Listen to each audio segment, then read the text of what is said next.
Sahabat-sahabat Kristus, salam jumpa dalam acara Sabtu Sarapan Bersama Tuhan. Adapun menu sarapan hari ini diambil dari Matius pasal 1 ayat 23. Sesungguhnya anak darah itu akan mengandung dan melahirkan seorang anak laki-laki, dan mereka akan menamakan dia Immanuel, yang berarti Allah menyertai kita.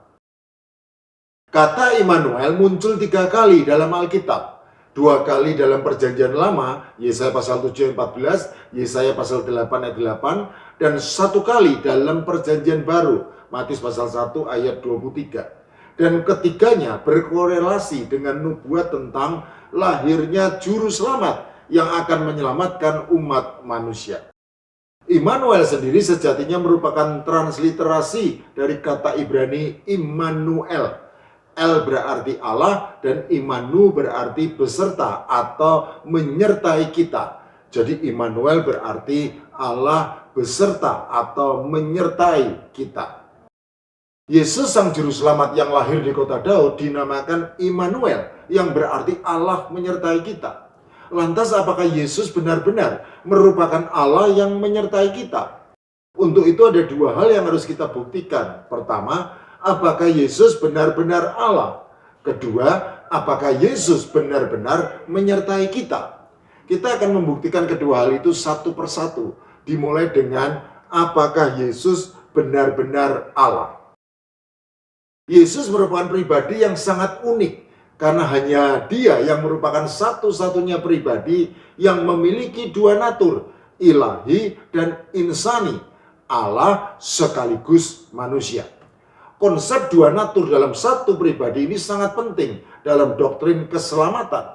Karena sebagai juru selamat, Yesus harus dapat menjadi perantara yang adil dan diterima oleh kedua belah pihak yang sedang berseteru, yaitu Allah yang Maha Kudus dan umat manusia yang berdosa. Jadi, tidak bisa tidak. Yesus harus benar-benar Allah dan benar-benar manusia. Dan hal itu terjadi pada saat Yesus berinkarnasi. Dia yang adalah Allah berkenan menjadi sama dengan manusia. Filipi pasal 2 ayat 5-9.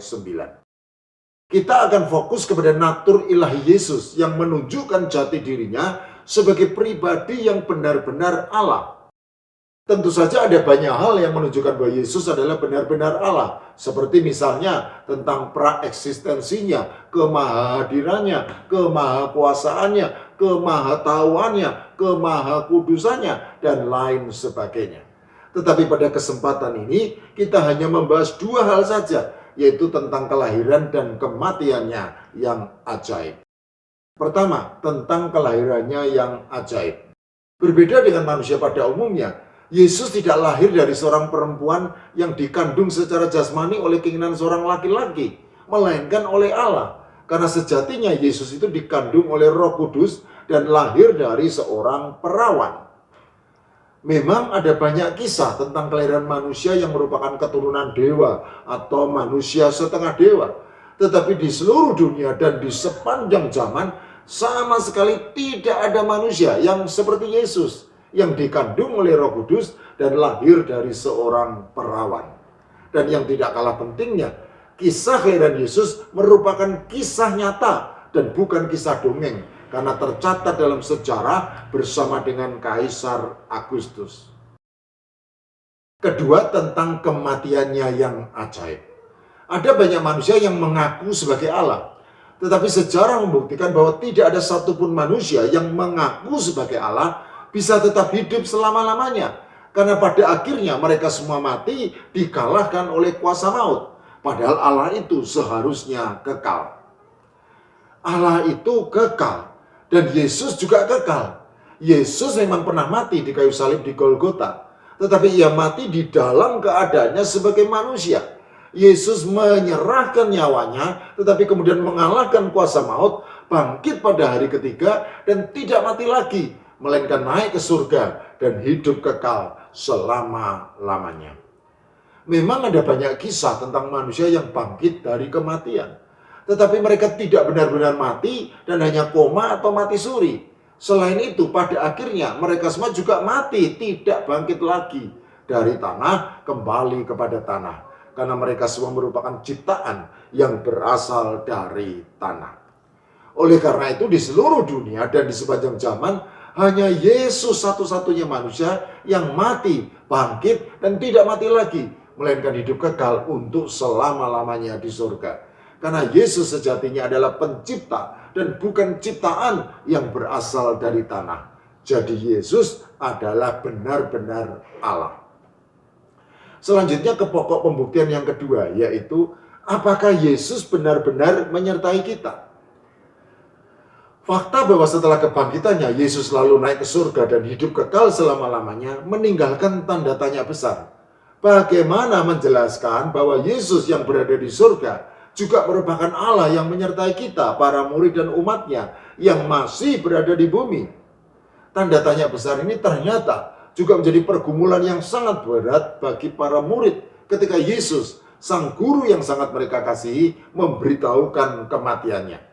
Yesus yang peduli dan memahami kegalauan hati para muridnya segera memberi penghiburan dan berfirman, "Jikalau kamu mengasihi aku, kamu akan menuruti segala perintahku.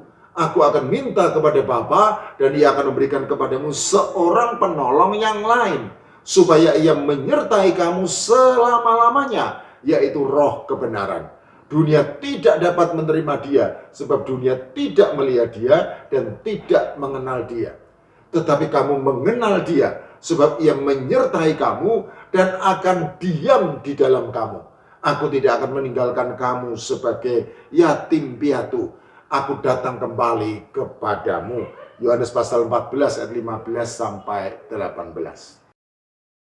Sahabat-sahabat Kristus, harus diakui bahwa secara jasmani Yesus yang sudah berada di surga memang tidak lagi menyertai kita, para murid dan umatnya yang masih berada di dunia. Tetapi Ia tidak meninggalkan kita sebagai yatim piatu, karena Ia datang kembali secara rohani dengan Roh-Nya yang kudus yang diam di dalam kita dan menyertai kita senantiasa. Berulang kali Yesus menyatakan hal tersebut sampai sebelum Ia terangkat naik ke surga, dan Ia benar-benar menepati janjinya. Yesus benar-benar mencurahkan Roh Kudus kepada para muridnya pada hari Pentakosta, dan Yesus juga mencurahkan Roh-Nya yang kudus kepada setiap orang yang percaya kepadanya. Oleh karena itu, firman dari Yesus kepada para murid sebelum kenaikannya ke surga juga merupakan firman yang memberikan penghiburan kepada setiap kita pada zaman sekarang. Karena itu pergilah, jadikanlah semua bangsa muridku dan baptislah mereka dalam nama Bapa dan Anak dan Roh Kudus. Dan ajarlah mereka melakukan segala sesuatu yang telah kuperintahkan kepadamu. Dan ketahuilah, aku menyertai kamu senantiasa sampai kepada akhir zaman. Matius pasal 28 ayat 18 sampai 20. Sahabat-sahabat Kristus, hari ini kita sudah masuki tahun yang baru dengan segala kemungkinan yang mustahil dapat kita prediksi dan antisipasi. Tetapi bersama dengan Yesus yang adalah Immanuel, Allah yang menyertai kita, apalagi yang kita takutkan dan khawatirkan? Seharusnya tidak ada. Masa depan kita ada di tangan Yesus sang Immanuel, Allah yang menyertai kita. Rancangannya adalah rancangan damai sejahtera dan bukan rancangan kecelakaan, untuk memberi kita masa depan yang penuh harapan. Jadi, apabila Yesus yang benar-benar Allah itu benar-benar menyertai kita, para murid dan umatnya, maka apalagi yang kita takutkan dan khawatirkan? Seharusnya tidak ada. Amin.